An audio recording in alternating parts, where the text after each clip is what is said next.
Hello everyone, my name is Fatima and welcome back to the Race Edit, and if you're new here, welcome to the Race Edit and welcome to a new video. Oh my gosh, guys.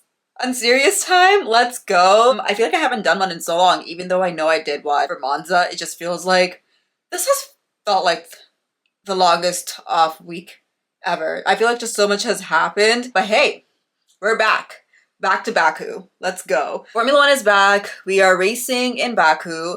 And we got some things going on in the world of F1 as well. So let's talk about my unserious predictions first. For those of you who don't know, I make unserious predictions about how I think the top 10 for Sunday's Grand Prix is going to fare. It's been quite hard this season, to be honest, because at the start of the season, I was like, well, you know, Red Bull's gonna win every single race, so I can make these random unserious predictions. But now it's quite predictable, at least for the top four. It's like I kind of already know which drivers not to put in my unserious predictions, but that takes away a whole bunch of drivers that I would typically put in. But anyway, let's, jump right into it. You know what? If we're gonna be extremely unserious, but also like it could happen, but also like it probably won't. But hey, let's throw some rookies in my top 10. So like I said, I choose my top 10 for how I think Sunday's race is going to fare. Then I choose my win team, then my L team as well. And that's pretty much my unserious predictions in a nutshell. I also choose my driver of the day.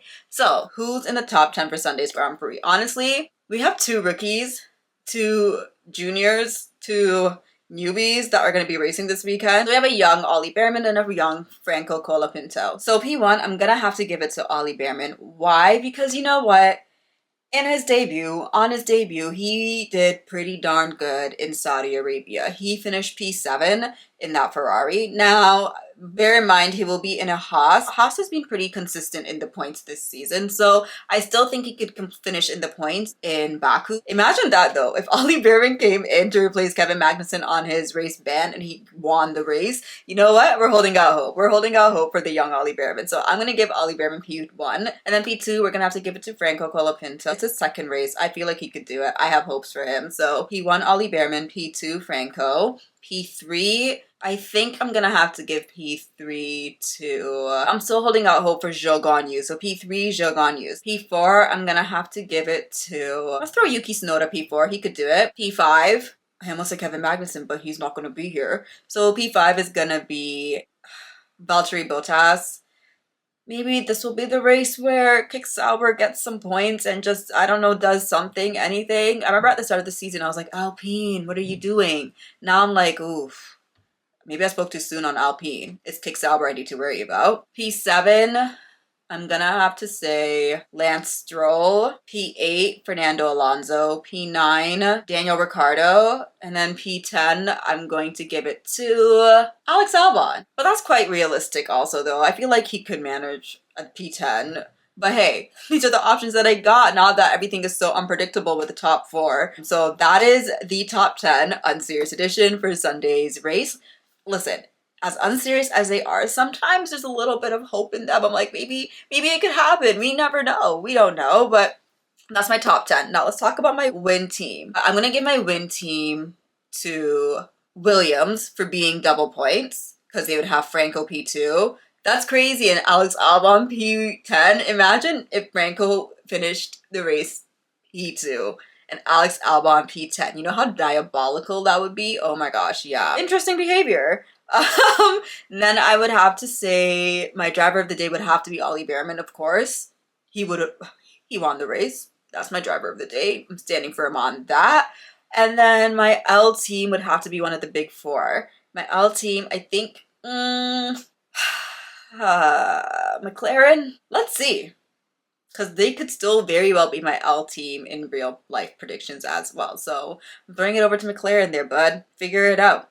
Figure it out. Now, I'm going to talk about some happenings in Formula One, which is Adrian Newey going to Aston Martin. And this was the most unserious, secret since Antonelli, which is crazy because that was just like 2 weeks ago. But let's be honest, like those two secrets were not secrets at all. Everyone knew it was happening. we saw it coming. The proof was in the pudding, you know?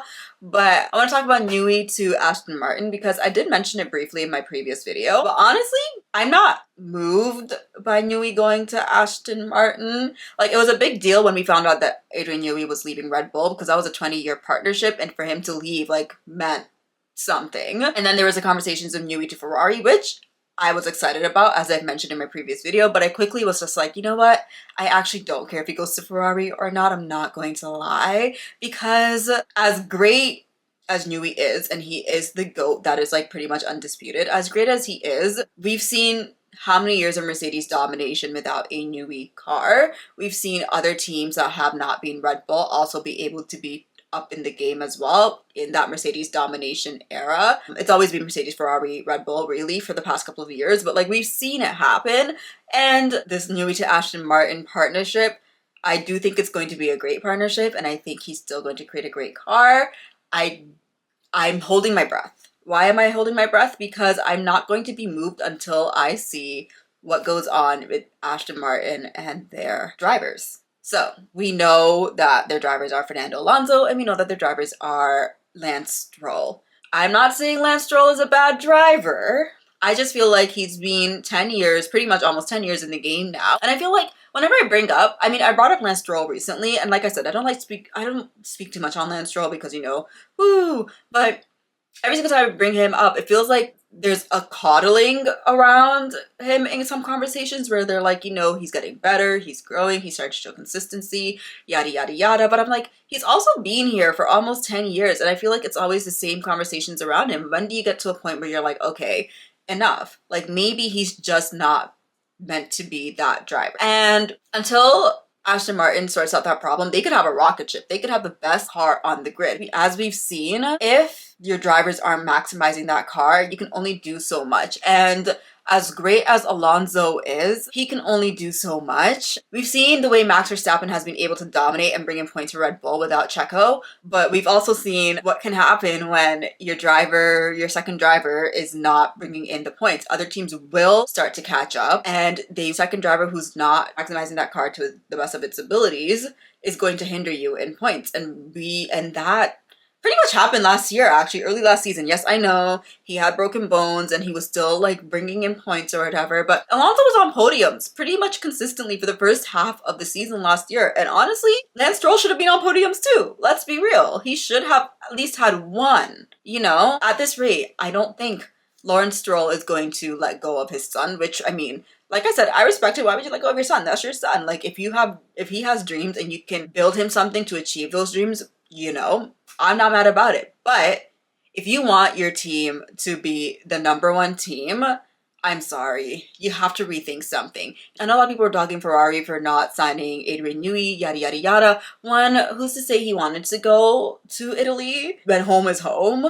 Two, he's a shareholder at Aston Martin. There's just no way Ferrari was going to give him that position. I'm so sorry. Like, it just was not going to happen. And I can't blame Ferrari either. What if Fred say something along the lines of like, it's not a one-man ship? And honestly, it's not though. Ferrari has something that they're building and that they're growing. And as much as I'm a Hamilton fan, if I take that outside of the box and I just think about like Ferrari as a whole, like I honestly think that they could be okay. With the moves that they're making, they're quite strategic with the people that they're hiring for 2025 forward. And honestly, yeah, maybe they did lose out on Newey. Sure. But I do think they're gaining a lot of important people as well that will help integrate into their team, as instead of like being the end all be all. Because having an end all be all, if that does not turn out well, who's going to get blamed? Newey, unfortunately.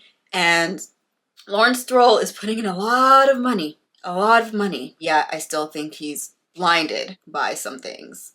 And I can't blame him for that, but it's just a thought. It's just something to think of. So, you know, I'm curious to see how 2026 forward is going to roll out. I still don't think Alonso's honestly going to stay past 2026. Like, I don't. If he does, well, shout out to him and kudos to him. But I for some reason, I can't see it. And I'm just really curious. Maybe they're buying for Verstappen. Who knows? But who knows if Verstappen's going to stay? Also, that man loves to hint at leaving. I just need him to like stop threatening us. If you're gonna leave. But no. That's all I have to say for you guys today. Please let me know what thoughts you might have on Newey to Aston Martin. If you have any unserious predictions, let me know. And if you like this video, please feel free to like and subscribe, and I will see you all in the next one. Thank you all and have a wonderful, wonderful day.